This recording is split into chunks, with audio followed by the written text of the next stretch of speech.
નમસ્કાર, આપ જોઈ રહ્યા છો નેશન પ્લસ ન્યૂઝ. હું છું આપની સાથે હેતલ ભગત. વડોદરા મહાનગરપાલિકાની સભા સદગતના માનમાં મુલતવી કરાતા કાઉન્સિલરો રજૂઆત કરી શક્યા ન હતા, જેથી ભાજપના પૂર્વ વિસ્તારના 4 કોર્પોરેટરોએ ભેગા મળીને મેયરને અમારા મૃત્યુ પછી અમારા સદગતના માનમાં સભા મુલતવી ન કરતા તેવી લેખિત રજૂઆત કરી હતી. વડોદરા મહાનગરપાલિકાની એક પછી એક એમ 3 સભા હતી. મેયર પિંકીબેન સોનીની અધ્યક્ષતામાં સભા મળી હતી, પરંતુ પશ્ચિમ બંગાળના પૂર્વ મુખ્યમંત્રી બુદ્ધદેવ ભટ્ટાચાર્ય તેમજ શહેરના પૂર્વ કોર્પોરેટર અને રાજ્યના પૂર્વ મંત્રી CN પટેલના સદગતના માનમાં 2 મિનિટનું મૌન પાડીને સભાઓ આગામી તારીખ 22મી ઓગસ્ટ પર મુલતવી કરાઈ હતી. કોંગ્રેસના એક કોર્પોરેટરે કહ્યું હતું કે કોર્પોરેશન નવા નાણાકીય વર્ષની ગત તારીખ 1 એપ્રિલથી શરૂઆત થઈ છે. ત્યાંથી લઈને અત્યાર સુધીમાં કોર્પોરેશનમાં કુલ 27 સભાઓ મળી છે, જે પૈકી આજથી 3 સભા મળીને કુલ 16 સભાઓ મુલતવી કરી દેવાઈ છે. આવી જ રીતે સભા મુલતવી કરાતી રહેશે તો પ્રજાના પ્રશ્નોની રજૂઆત કેવી રીતે કરી શકાય? આજરોજ પૂર્વ મુખ્યમંત્રી શ્રી વરિષ્ઠ નેતા બુદ્ધદેવ ભટ્ટાચાર્યજી અને ચંદ્રકાંત નંદલાલ પટેલ આપણા પૂર્વ કાઉન્સિલર એમનું નિધન થયું છે. એના અનુસંધાને આપણે આજની સભા મુલતવી રાખી છે. આપણી પરંપરા છે વડોદરા કોર્પોરેશનની કે કોઈ પણ સભાસદ હોય કે કોઈ પણ મુખ્યમંત્રી હોય કે એવું સંવૈધાનિક પદ પર રહેલા હોય, એમનું અવસાન થાય તો એમના માનમાં આપણે સભા મુલતવી રાખીએ છીએ અને એ કારણસર જ આજની આ સભા આપણે મુલતવી રાખી છે. પણ કાઉન્સિલરો હવે પત્ર લખીને આપી રહ્યા છે કે ભાઈ અમારે અમારું નિધન છે ત્યારે મૌન પાડીને કામ ચલાવજો, પરંતુ સભા મુલતવી ના રાખતા. તો માનો કાઉન્સિલરો કંટાળી ગયો એવું લાગી રહ્યું છે મુલતવીના કારણે. જો સભામાં રજૂઆત કરવાથી જ કામો થાય છે એવું નથી.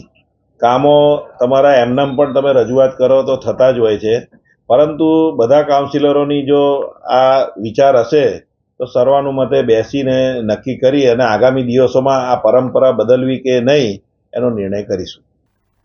ત્યારે પૂર્વ વિસ્તારના વોર્ડ નંબર 15ના ભાજપના કાઉન્સિલર આશિષ જોશી, પારુલબેન પટેલ, પૂનમબેન શાહ, વોર્ડ 16ના સ્નેહલબેન પટેલ સહિતના ભાજપના 4 કોર્પોરેટરોએ મેયર પિંકીબેન સોનીને સંબોધીને પત્ર લખ્યો હતો. કાઉન્સિલરોએ રજૂઆત કરી હતી કે સભા મુલતવી કરાતા દરખાસ્તો પર કામ થતું નથી, જેથી શહેરને નુકસાન થાય છે, જેથી આ પદ્ધતિ બદલવાની જરૂર છે. સદગતના માનમાં મૌન પાડીને સભા ચાલુ રાખવી જોઈએ, કારણ કે સભા મુલતવી રહે તો પણ ભથ્થું તો અપાય છે, જેથી આર્થિક ભારણ કોર્પોરેશન પર આવે છે. જેથી અમે સહી કરનાર 4 કોર્પોરેટરના મૃત્યુ થાય તો તેના માનમાં સભા મુલતવી રાખવી નહીં તેવી માંગણી સભર રજૂઆત કરી હતી. 1/4/2024થી આજ દિવસ સુધીમાં વડોદરા મહાનગરમાં મળેલી લગભગ 27 સભામાંથી 15 સભાઓ શોકદર્શક ઠરાવના કારણે મુલતવી કરવામાં આવી છે.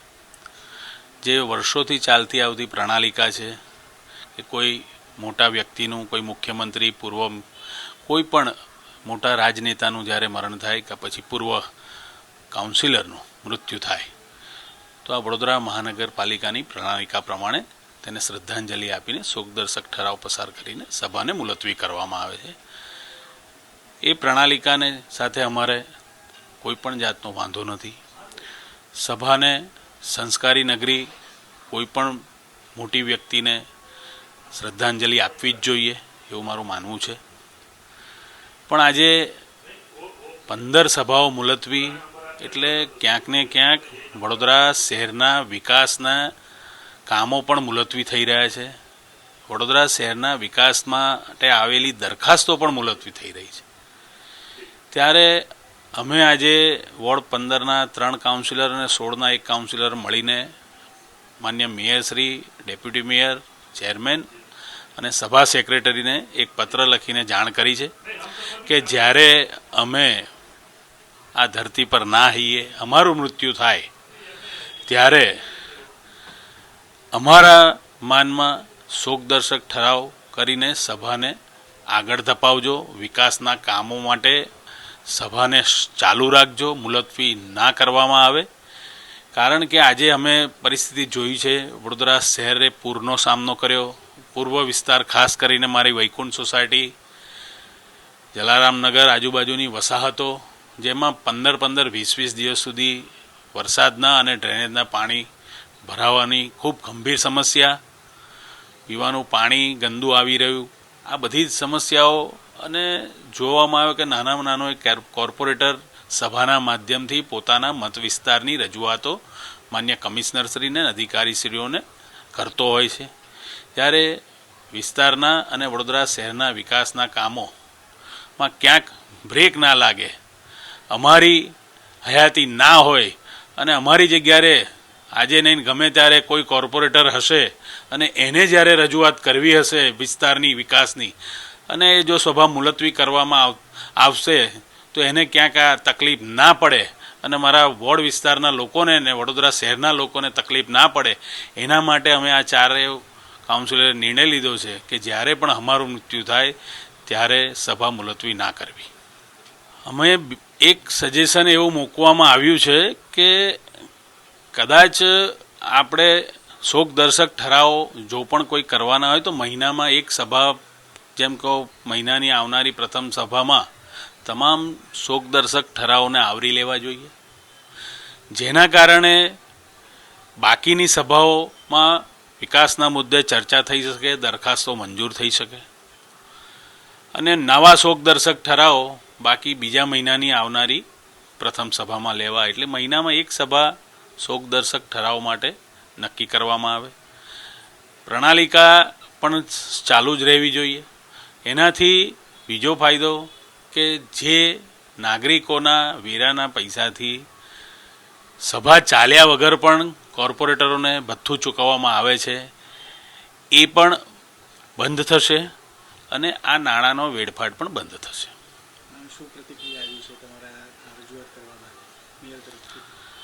માન્ય મેયરશ્રી આજે હાજર ન હતા, પણ દરેક કોર્પોરેટરનું મારા ઓબ્ઝર્વેશન પ્રમાણે એવું ક્યાંક ને ક્યાંક એ લોકો પણ માની રહ્યા છે કે સભાને ચાલુ રાખવી જોઈએ.